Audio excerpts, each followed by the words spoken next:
Welcome back. In this tutorial, we're going to cover terrain and the effects on movement. We have a terrain effects chart here, which you can consult at any time and see how terrain affects both movement and combat. We're going to focus on movement this time. So here we have clear terrain hexes here throughout this map. There's some forest hexes here, some stream hexes. We won't call those rivers. Rivers are much bigger usually. And some town hexes. There is a fort here, but we won't cover that now. Looking at the terrain effects chart, we can see that it costs just one movement point for any kind of combat unit to enter a clear terrain hex. But woods, it costs cavalry 4, but only 2 for others. The marsh, they don't have those here, but you have to stop, and artillery may not enter them. Town hexes are just one movement point, so they're like clear terrain hexes. There are roads, but we will discuss that in the next tutorial. So let's see some examples of this. So it is the Prussian movement phase, and so we have a cavalry here. If we go through all clear terrain hexes, you can see it goes 5, 4, 3, 2, 1, 0, so it can move 5 hexes.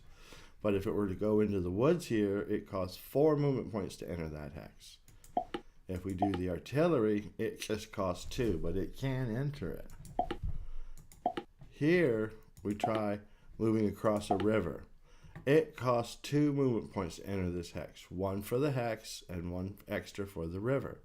Once you get across the river, you can see you can get to that hex. Artillery can enter this hex too. Technically, that would cost 3 movement points.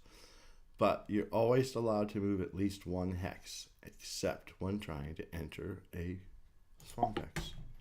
So here's an example where it would cost all 3 movement points to get there, but if we went this way, it would just cost 2 and you could actually get here.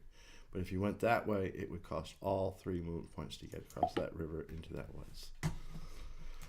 We'll do the same for the Austrian player, just so you can see the similar effects. Here, you can move 5 if you're going up through clear. If you cross that river, it costs 2 movement points, and then 1 after that. If you were to go to cross the river into the woods, you'd have to stop, because that would be 5, 4 plus 1. Here's an example where it would actually cost 3, but you're allowed to move 1 hex. Here's another example, it costs 3, and they have 3. And finally, the same thing for there. So you could come this way if you wanted to. Cavalry goes a lot faster through clear than they do the woods. It costs 4 to enter woods, and if you just do it this way, it costs 1 extra to cross that river. Okay, in the next tutorial, we're going to talk about roads and road movement, and we'll come right back to this very game. Thank you very much.